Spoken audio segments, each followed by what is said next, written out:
봉독을 하겠습니다. 신약성경 220면입니다. 221면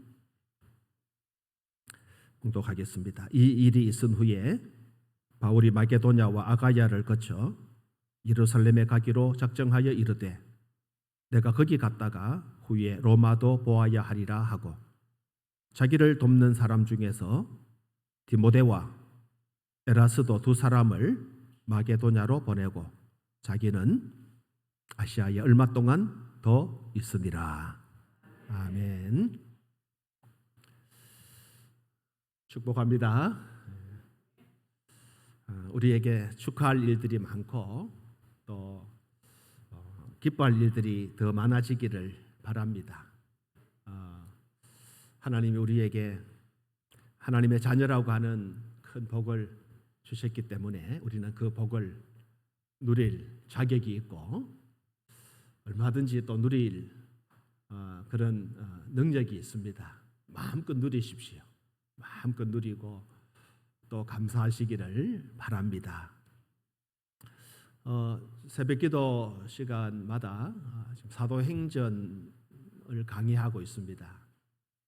사도행전을 함께 읽고 또 그 말씀을 나눌 때에 정말 참 가슴이 뛰는 그런 장면들, 그런 또 감회를 우리 새벽마다 경험하고 있는데 오늘 우리가 함께 본 이 본문 말씀도 최근에 새벽기도 시간에 나누었던 본문입니다.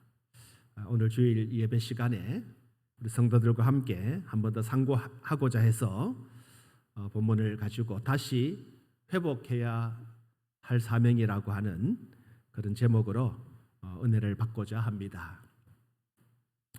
우리는 지난 2년 넘는 긴 세월을 코로나라고 하는 무서운 질병과 싸움이 지나왔습니다. 많이 인내해 주셨고 또 수고한 결과 어느 정도 이 코로나 위기로부터는 좀 벗어나고 있지 않는가 조심스러운 전망도 합니다. 하루 확진자가 평균 한 7,000명 전후. 처음에 생각하면 7,000명 엄청난 숫자지만은 한 60만 명씩 이렇게 올라간 때를 생각해 보면 많이 안정화되어졌다는 생각도 하고 또 많은 사람들이 이제 또 백신 접종을 했고 또 인구의 거의 뭐 한 절반 가까운 40% 정도, 1,800만 정도 우리 국민들이 이미 코로나 확진을 경험을 했고 또 보이지 않는 가운데 확진된 분들도 있고 하면 어느 정도 면역이 거의 갖추어졌다고 생각을 하는 것입니다. 최근에는 오미크론 하위 변종 이른바 BA4, BA5라고 하는 이제 그런 바이러스가 또 올여름 유행하지 않을까라고 하는 그런 전망도 있어서 긴장의 끈을 늦출 수는 없겠지만은 그럼에도 불구하고 이제 서서히 일상이 회복되어져 간다 그렇게 보여집니다. 좀 염려스러운 것은 요즘 원숭이 두창이라고 하는 또 처음 들어보지도 못했던 바이러스가 또 생겨나가지고 우리를 또 힘들게 하는 우리나라에도 한 사람이 이제 환자가 발생했다는 소식이 최근에 들려왔습니다. 잘 이기시기를 축원합니다. 요즘 젊은 사람이나 혹은 뭐 어르신들도 사용하는 뭐 신조어들이 몇 가지가 있는데 그 중에 하나가 돈줄 낸다. 좀 들어보셨습니까? 돈줄 낸다 무슨 뜻일까요? 원래 이 말은 합성어입니다. 돈으로 혼줄을 낸다. 살다가 돈으로 혼줄 낸다는 이야기는 처음 들어보죠. 이 혼줄 낸다라고 하는 것은 사실은 부정적인 의미잖아요. 혼을 낸다는 거예요. 그런데 이 돈으로 혼줄 낸다. 이건 아마 좀 긍정적인 의미에서 요즘 경기가 참 어려우니까 가게들 가운데는 좀 마진을 좀 줄여서라도 시민들에게 좀 좋은 먹거리를 제공해 주고자 하는 그런 좋은 뜻을 가진 사장님도 계시고, 또 주택 임대를 하시는 분들 가운데 임대료를 깎아주거나 혹은 최소한 올려가지고 소상공인들이나 또 우리 일반 시민들이 어려움을 겪지 않도록 하는 분들, 그분들을 이제 소개하고 미담을 이제 소개하는 그런 가운데 나온 말이라고 생각합니다. 그런 분들한테, 그런 가게에는 사람들이 막 찾아가 가지고 음식을 사주고 먹어주고, 그래서 돈으로 혼을 내주라, 돈줄 낸다, 이제 그런 단어라고 그렇게 알려지고 있습니다. 또 요즘 유행하는 단어 신조어 가운데 보복 여행 들어보셨는지 모르겠어요. 혹은 보복 소비, 이런 단어가 있어요. 요즘 그렇게 많이 사용하고 있습니다. 이 보복한다는 말은 원래 부정적인 단어잖아요. 아까 혼줄 낸다는 말도 좀 그렇다시피 이 보복한다는 말은 안갚음을 한다는 거예요. 되갚아 준다, 이런 뜻이잖아요.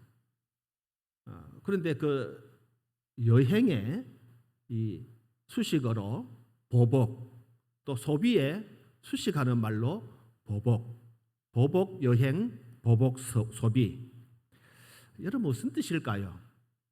사실 2년 가까운 이 코로나 시기 가운데 가장 타격을 많이, 타격을 받지 않는 업종이 어디 있겠습니까만은 가장 타격을 많이 받은 업종 가운데 하나가 여행업계 내지는 항공업계라고 그렇게 알려져 있습니다. 이미 공항은 폐쇄되고 또 국내 여행도 코로나 때문에 할 수가 없기 때문에 여행업계가 줄도산이 나고 항공업계에 큰 어려움이 닥쳐왔습니다. 물론 또 지혜를 가지고 이 사람을 실어 나르던 항공기를 개조해 가지고 이제 화물 수송기로 잘 우리나라 대한항공이나 아시아나항공은 이제 그렇게 잘 빨리 전환을 해가지고 큰 적자는 없었다는 그런 소식 들었습니다만은 어쨌든 여행을 한다든지 하는 것은 굉장히 힘들었다라고 하는 거죠. 더불어 소비도 마찬가지입니다. 경기가 좋지 않다 보니까 소비 심리도 위축이 되어지고 돈을 쓰지 않는 거예요. 그러니까 악순환입니다. 돈이 있어도 쓰지 않으니까 상공인들은 어렵고, 여행을 가지 않으니까 항공업계나 여행업계 어려움이 있고, 이게 이제 계속 악순환이 되다 보니까 경기가 침체가 되어지고 이런 문제들이 생겼다라고 하는 것입니다. 그런데 이제 아시다시피 코로나가 이제 이렇게 단계도 점점 낮추어지고 그 일상이 회복되다 보니까 그동안 억눌렸던 그 심리가 한꺼번에 막 폭발을 해버리는 거예요. 여행 가고 싶었는데 한 2년 이상 못 가다 보니까 이제 조금 풀리고 나니까 조금 틈이 생기니까 그 너나 할 것 없이 이 틈을 비집고 내가 먼저 여행을 가보자라고 하는, 그래서 항공료 값이 막 천정부지로 그렇게 뛰어오르고 이런 현상. 그래서 그 심리를 이제 보복 심리 혹은 보복 여행, 또 물건도 마찬가지, 사는 것도 이제 막 별로 필요하진 않지만 그동안 억눌렸던 소비 심리가 폭발하면서 뭘 좀 사야 되겠다라고 하는 이런 심리가 이제 급속도로 최근에 우리들 가슴 속에 생겨났다는 거예요. 그래서 이른바 보복 여행을 간다, 보복 소비를 한다. 여러분 꼭 굳이 보복이라는 말을 붙이지 않더라도 우리가 자연스럽게 우리가 원하는 시간에, 원하는 장소에 우리가 원하는 물건을 사거나 여행하거나 하는 아주 자연스러운 그런 시대가 이제 곧 올 수 있도록 또 소망을 해보는 것입니다. 오늘 본문에는 사도 바울 사도가 우리보다 2000년 전에 이 땅에 삶을 살면서 그가 경험했던 여러 가지 삶의 그 상황들을 우리에게 보여주고 있는데, 바울이라고 하면 떠오르는 게 그분은 여행을 많이 한 사람이라는 그런 이미지가 여러분들 아마 떠오를 수 있을 거예요. 물론 바울이라고 하면 뭐 여행이라기보다도 바울은 전도자, 사도로서 전도의 한 생애를 완전히 투자했던 사람이었다. 뭐 그런 이미지가 여러분들에게 있겠지만은 또 한 가지는 그 전도를 하는 그 과정을 우리 교회 안에서는 여행, 이른바 전도 여행 혹은 선교 여행이라고 그렇게 부르는 것입니다. 오늘 우리는 세계 여행을 꿈꾸고 또 명소를 한번 다녀오고 싶은 보복 여행이라도 해보고 싶은 그런 마음이 우리에게 있지만은 우리에게 더 필요한 것은 2000년 전에 바울이 꿈꾸었던 선교에 관한 혹은 선교에 대한 열정과 그런 각오 혹은 선교 여행, 이것을 우리가 꿈꾸는 것이 얼마나 귀한 일인지를 우리가 알아야 된다라고 하는 것입니다. 바울을 요즘 말로 하면 뭐 여행 전문가 그렇게 뭐 이름 붙여도 이상하지 않을 것입니다. 그런데 그에게 붙어 있는 수식 여행 전문 혹은 전도 여행이라고 하는 그 여행은 우리가 생각하고 꿈꾸고 있는 여행과는 사뭇 이미지가 다르죠. 왜냐하면 여행이라고 하는 것은 기본적으로 낭만이라고 하는 이런 기대가 있지 않습니까? 낭만적이다. 그런데 사도 바울의 여행은 전혀 낭만하고는 거리가 있는 여행이다라고 하는 거예요. 독일 남부 지방에서 중부 지방을 잇는 도로 이름이 하나 있는데 유명한 우리 말로 하면 낭만거리. 뭐 물론 그런 뜻을 붙이는 것은 좀 어폐가 있습니다만은 로맨틱 가도라고 그렇게 불러요.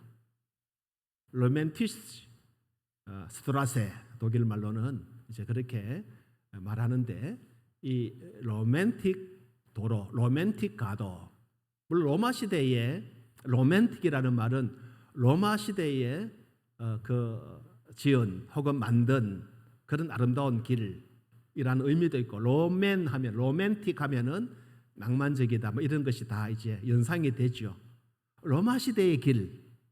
근데 그 로맨틱 가도는 그 주변에 독일의 고성들, 그 도시들이 아주 옛날 도시들, 이런 도시들과 또 고성들이 이제 쭉 길을 가면서 있습니다. 그렇다 보니까 사람들이 많이 그 길을 방문을 합니다. 그 길을 보면 참 아름다워요.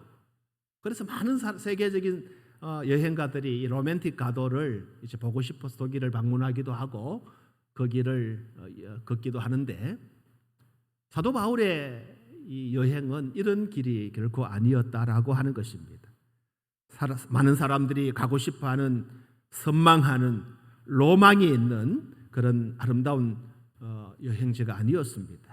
오히려 사도 바울의 여행은 고통스럽고 힘든 여행, 아름답고 로맨틱하고 그런 여행이 아니고 힘들고 고통스러운 여행이었다라고 하는 것입니다. 그런데 바울은 이 여행을 어떤 사람에 의해 가지고 타의에 의해 가지고 여행 그 길을 떠난 것이 아니라 오로지 자원하는 마음으로 스스로 자기가 원해서 이 길을 걸었다라고 하는 것입니다. 이미 우리가 아시는 대로 바울은 3번에 걸친 전도 여행을 떠났던 사람입니다. 오늘 본문 우리가 사도행전 19장의 말씀을 읽었는데 이 사도행전 19장은 바울이 3번에 걸친 전도 여행 가운데 3차 여행에 해당되어지는 그런 부분입니다. 3번째 전도 여행 중에 바울은 에베소라고 하는 도시를 방문합니다. 그 에베소라는 도시는 지금의 터키의 서쪽에 있는 도시입니다. 터키라는 말을 이제 쓰시면 안 됩니다. 지난 24일부터 나라 이름이 바뀌었어요. 티르키예라고 바뀌었습니다. 터키라는 말을 이제 공식적으로 티르키예라고 이렇게 부르는데, 이 티르키예 서쪽에 아주 큰 도시 에베소라는 도시인데, 그 도시를 방문합니다. 그곳에서 12명쯤 되는 제자들을 만나서 주님 이름으로 세례를 베풀고, 그리고 그곳 유대인의 회당에서 석 달을 담대히 하나님의 나라에 대하여 강론하고 권면을 하게 되어집니다. 8절의 내용입니다. 바울이 에베소에서 복음을 전하고 또 제자들을 세우고 세례를 베풀고 하나님의 나라에 대한 말씀을 전하고 권면하며 석 달을 지나게 되어지는데, 그곳 유대인의 회당에서 이제 말씀을 가르치고 복음을 전할 때 마음이 굳어있던 유대인들이 바울이 복음 전하는 것을 싫어합니다. 그래서 방해를 합니다. 그래서 더 이상 이 유대인의 회당에서 말씀을 전하지 못하고 그것을 떠납니다. 떠나서 이른바 두란노 서원이라는 곳으로 갑니다. 그 두란노 서원에서 한 2년 정도 바울은 복음을 그곳에서 전하게 되어져요. 본문 10절에 보면 두 해 동안 이같이 하니 아시아에 사는 자는 유대인이나 헬라인이나 다 주의 말씀을 듣더라. 여기 헬라인이라는 말은 또 꼭 집어서 헬라 사람, 그리스 사람을 말하는 것은 아니고 이방인 전체를 말하는 겁니다. 그러니까 유대인과 이방인들 가운데 많은 사람들이 이 두란노 서원에서 복음을 전할 때에 그 복음을 듣고 바울에게로 나아왔다라는 것이죠. 또 20절에 보면 이와 같이 주의 말씀이 힘이 있어 흥왕하여 세력을 얻으니라 그랬어요. 2년 동안 에베소 두란노 서원에서 복음을 전할 때 많은 사람들이 복음을 듣고 예수님께로 나올 뿐만 아니라 그 말씀이 힘이 있어서 흥왕하여 세력을 얻게 되어집니다. 한마디로 말하면 바울의 에베소 사역은 극히 성공적이었다. 저는 요즘 전도 참 힘들죠. 선교사님들이 이제 코로나 시대를 지나면 조금씩 복귀를 하고 계십니다. 그동안 국내로 다 귀환했다가 복귀를 하는데 선교사님 만나 교제해 보면 참 이 생명 하나 얻는다는 그렇게 힘들다는 거예요. 복음을 전해가지고 예수를 믿게 하는 것이 얼마나 힘든지 모른다는 거예요. 바울이 복음을 전했더니 주의 말씀이 힘이 있어서 흥망하여 세력을 얻게 되어졌다. 성공적이었다는 겁니다. 성공적인 목회 혹은 성공적인 사역을 뒤로하고 바울은 그곳에 안주하지 아니하고 또 다른 여행을 계획합니다. 지금까지 3번에 걸친 힘들고 고통스러운 전도의 여행의 여정을 이제 잘 마치고 이제 에베소라는 도시에서 어느 정도 사역의 성과도 있고 2년 이상 벌써 2년 6개월 가까이 그곳에서 사역을 했다고 하면 열매도 있고 하면 거기에서 이제 제자들과 함께 안식하면서 평안히 복음을 전할 수도 있었겠지만은 바울은 또 다른 전도 여행을 계획하는 것입니다. 그래서 오늘 보면 21절에 보면 이 일이 있은 후에 이 일은 에베소에 복음이 전파되어지고 많은 사람들이 예수를 믿고 흥왕하여 힘을 얻고 세력을 얻는 중에 그 일이 있은 후에 바울이 마게도냐와 아가야를 거쳐 예루살렘에 가기로 작정하여 21절입니다. 이 일이 있은 후에 바울이 마게도냐와 아가야를 거쳐 예루살렘에 가기로 작정하여 이르되 내가 거기 갔다가 후에 로마도 보아야 하리라 하고 로마도 보아야 하리라. 무슨 뜻입니까? 바울이 이제는 로마를 보고 싶어 한다는 거예요. 로마라는 나라 여행을 한번 가보자는 뜻이 아니에요. 로마라는 도시 당시 최고의 도시 아닙니까? 그 로마를 한번 눈으로 한번 확인하고 싶어서 후에 로마도 보아야 하리라 그랬겠습니까? 로마에 복음을 전하고 싶은 열정이 있었다는 거예요. 그 로마 사람들에게 하나님의 말씀을 전하고 싶은 그런 열정이 바울에 있었던 거예요. 그래서 그것을 안주하지 아니하고 에베소라는 도시에 안주하지 아니하고 후에 로마도 보아야 하리라 새로운 계획을 바울이 세웠던 거예요. 정치, 행정의 중심지였던 로마라는 도시에 가서 복음을 전하려고 했던 것입니다. 말이 좋아서 여행이지 사실은 고난과 또 고통 그 자체라고 할 수 있는 여행입니다. 바울이 가는 도시들 그곳에 바울을 환영하면서 오십시오 하는 사람 아무도 없었습니다. 여러분 혹시 비행기를 타고 외국이나 아니면 공항에 나가 보면 이제 많은 사람 플랜카드 아니면 쪽지를 들고 왜 처음 보는 사람들이 있기 때문에 처음 오는 손님들을 맞이하는 가이드들도 있고 또 처음 만나는 사람들이 있으면 보지 못했기 때문에 알 수가 없으니까 네, 당신을 찾습니다 하고 종이에다 이름을 적어가지고 환영합니다 웰컴 하고 이름을 써가지고 기다리는 사람들을 보게 될 것입니다. 환영객들을 보게 될 것입니다. 근데 바울이 가는 도시들마다 어느 한 사람도 웰컴 하고 환영하고 기다리는 사람 아무도 없었습니다. 오히려 오기만 와봐라 하고 예루살렘에는 지금 바울이 이 에베소를 거쳐서 예루살렘에 갔다가 다시 로마도 보아야 하리라고 오늘 21절에 말씀하고 있는데 예루살렘에는요 바울을 죽이려고 하는 사람들이 득실거리고 있었습니다. 유대인들입니다. 바울 너 오기만 와봐 하고 지금 칼을 품고 있는 사람들이 득실거렸어요. 바울이 가는 곳마다 바울을 죽이려고 하는 사람들이 주변에 있었습니다. 그러나 그럼에도 불구하고 바울이 복음을 가지고 나가는 것입니다. 하나님께서 명령하신 복음 전도의 사명을 감당하는 것 그는 그것이 최고의 목표였습니다.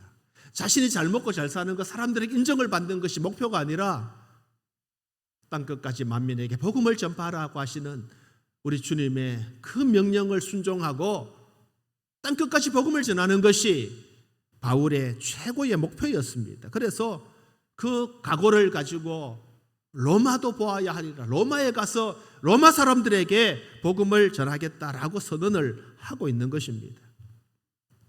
바울은 멈출 수 없는 주님의 심장을 가진 사람입니다. 복음을 향한 지칠 줄 모르는 열정이 있는 사람이었어요. 그래서 그 열정을 가지고 주님의 심장을 가지고 복음 전도에 최선을 다했던 바울입니다. 저 바울이 로마에 가서 복음을 전하겠다고 결심할 즈음에 이 에베소에 적지 않은 소동이 일어납니다. 요란한 일들이 벌어집니다. 이것은 바울에게 또 한 번의 위기를 가져오게 했습니다. 바울이 에베소에서 복음을 전하는데 당시 에베소에는 아데미, 아르테미스라고 하는 이 신을 섬기는 그런 도시야. 이 에베소라는 도시는 이 아데미라고 하는 여신을 섬기는 도시였고 신상이 있고 신전이 있는 도시였어요. 근데 아데미 사람의 대부분은 이 에베소 사람의 대부분은 이 아데미 신을 섬겼다는 거예요. 그러다 보니까 신전 옆으로 혹은 가정마다 아데미 작은 신을 만들어 가지고 집에 곳곳에 두고 섬겼던 사람들이에요. 그건 은으로 만들어서 아데미 신을 넣는 은감실, 신을 보호하고 신을 두는 그런 조그마한 신전 같은 이거 은으로 만들어 가지고 이제 신전 앞에 가게마다 그걸 진열해 놓고 팔던 사람들이 있었습니다. 돈벌이 하는 거죠. 유명 관광지에 가보면 그 관광지의 특산품 내지는 기념품 제주도에 가면 하루방 같은 이 기념품 이런 걸 이제 만들어 가지고 명소마다 장사 그것을 가지고 돈을 버는 사람들이 많잖아요. 그런데 이 에베소에는 아데미라고 하는 신을 은으로 이렇게 만들어 가지고 관광객들 아니고 주민들에게 팔아서 돈을 많이 벌던 사람들이 그 주변에 있었다는 거예요. 그 중에 유명한 사람이 데메드리오라고 하는 사람입니다. 이 데메드리오가 많이 보니까 그동안에는 이 은으로 만드는 기술자, 아데미 신을 만들고 은감신을 만드는 기술자 이름이 데메드리오인데, 데메드리오가 가만히 보니까 바울이라는 사람이 에베소에 와서 예수 그리스도를 전하고 유일신 하나님을 선전하게 되어지니까 많은 사람들이 바울을 추종하고 따르고 말씀이 흥왕하여, 그렇죠? 믿는 사람이 점점 많아진 거예요. 예수를 믿게 되어지면 뭡니까? 우상을 버리게 되어지는 거예요. 예수를 믿는 그 순간 우상을 멀리합니다. 아데미를 섬기지 않습니다. 오직 예수 그리스도. 우리도 다 그런 경험 해봤지 않습니까? 우상을 섬기다가 우리 예수 믿고 우상을 다 버리고 오늘 하나님 앞에 나왔지 않습니까?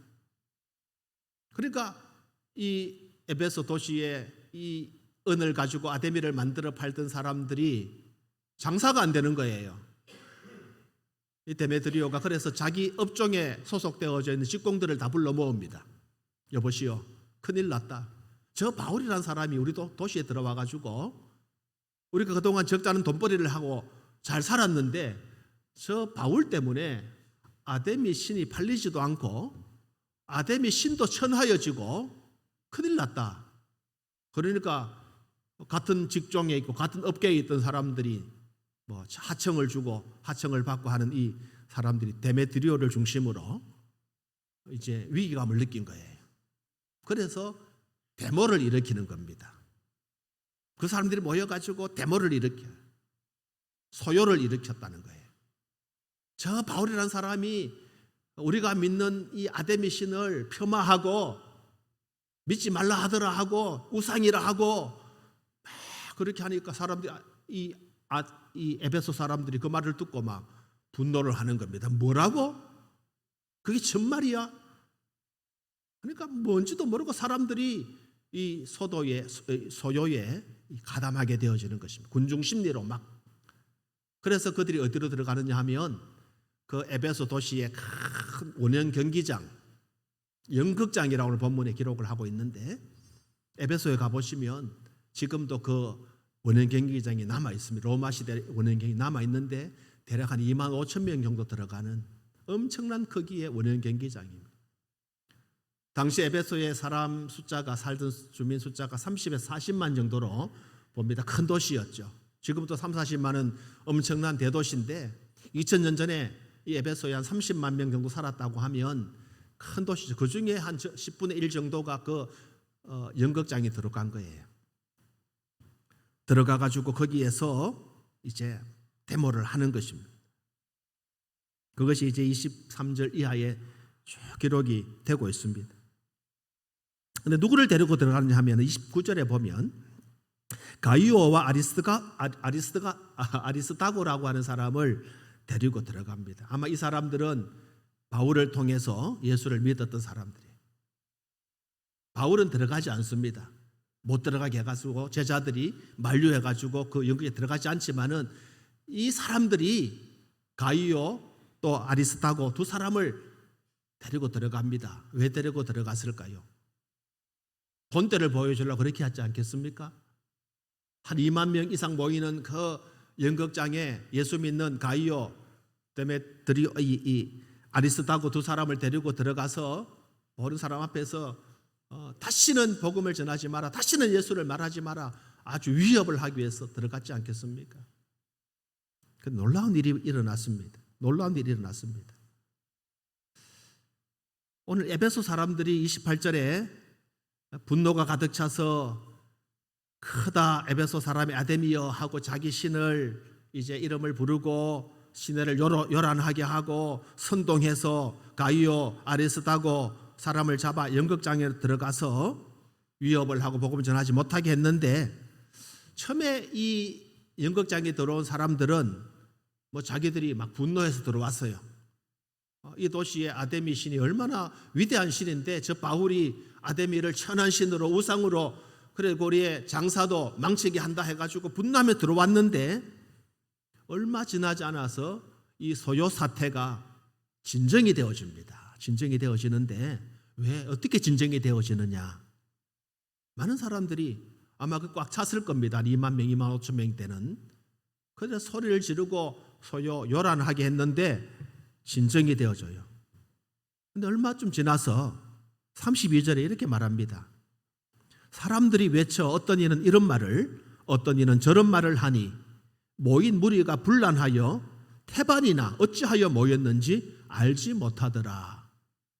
처음에는 바울을 막 성토하고 예수를 성토하고 아데미를 높이자 하고 들어왔는데, 들어와서 소리를 지르다가 보니 자기들끼리 우리가 왜 들어왔지?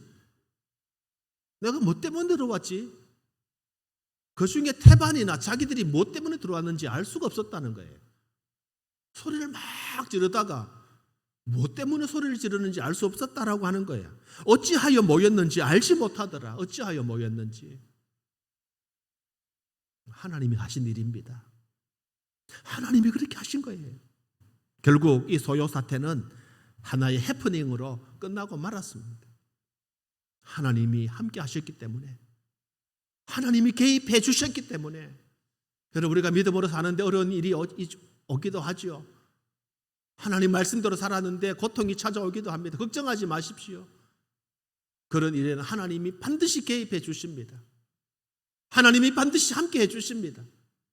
하나님이 그 길을 인도해 주십니다. 하나님이 그 길을 열어 주십니다. 하나님이 하시기 때문이에요.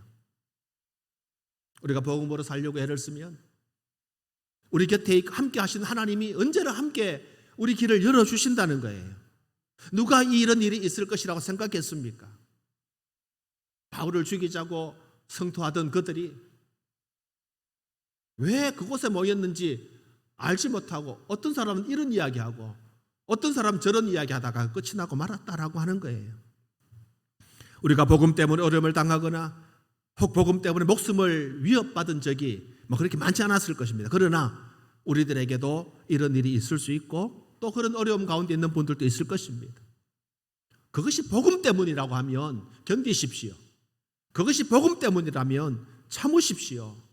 그것이 복음 때문이라면 하나님이 견디게 하십니다. 이기게 하십니다. 우리 힘든 일이 있을 때 그것이 복음 때문이라면, 하나님의 일이라면 하나님이 이기게 하시고 승리하게 하시기 때문입니다. 견디십시오. 그리고 오히려 즐거워하십시오. 기뻐하십시오. 마태복음 5장 11절 12절입니다. 나로 말미암아 너희를 욕하고 박해하고 거짓으로 너희를 거슬러 모든 악한 말을 할 때에는 너희에게 복이 있나니 기뻐하고 즐거워하라. 하늘에서 너희의 상이 큼이라. 너희 전에 있던 선지자들도 이같이 박해하였느니라. 마태복음 5장 11절 12절에 기뻐하고 즐거워하라. 너희를 욕하고 박해하고 거짓으로 악한 말을 할 때에 기뻐하고 즐거워하라. 하늘의 상이 있기 때문입니다. 바울은 복음 전도 일정을 가지고 사명을 다했습니다. 그러나 가는 곳곳마다 집요한 방해를 만나게 되어지고 수많은 어려움이 따르게 되어졌습니다. 그러나 바울은 어려움이 오면 올수록, 고난이 닥치면 닥칠수록 복음 전도에 힘을 내고 최선을 다하고 죽음을 각오하고 하나님의 일을 감당했던 것입니다. 왜요? 땅끝까지 복음을 전파하라는 주님의 명령이 있었기 때문입니다. 그래서 온갖 어려움, 역경을 무릅쓰고 바울은 로마도 보아야 하리라, 그렇게 고백하고 있는 것이죠. 결국은 바울의 이러한 복음의 일정으로 말미암아 로마까지 가서 그토록 소원하던 복음을 전하게 되어집니다. 바울의 로마 여행입니다. 물론 바울은 순교를 당합니다. 내려온 이야기에 의하면 바울은 머리가 깨져서 죽임을 당합니다. 바울의 머리를 돌로 내리쳐가지고 죽음을 당합니다. 여러분, 그러나 바울은 하나님 앞에 감사했습니다.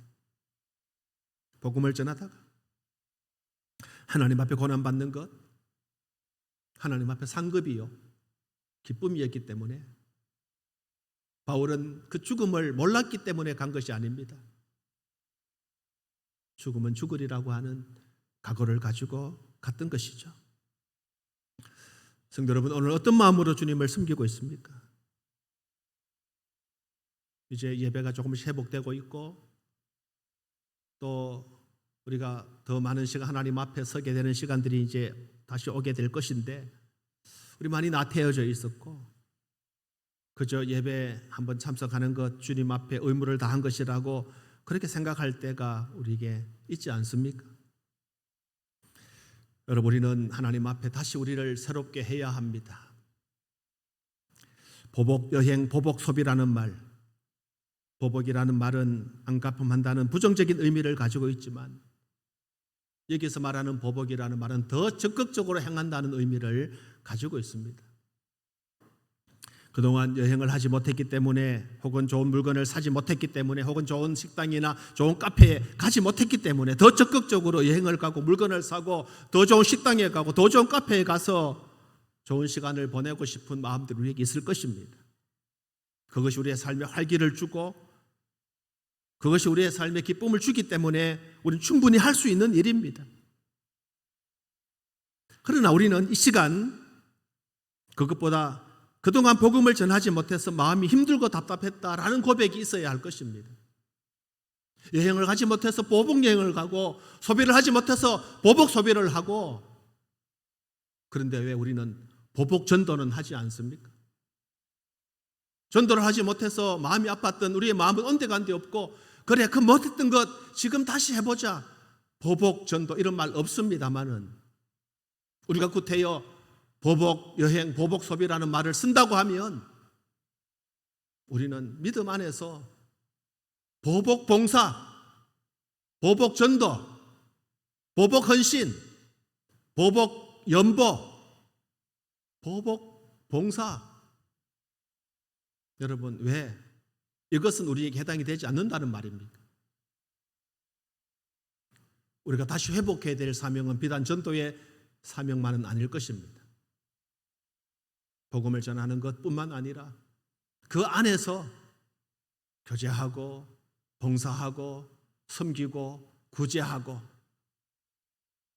하나님 앞에 내 자신을 아름답게 헌신하는 것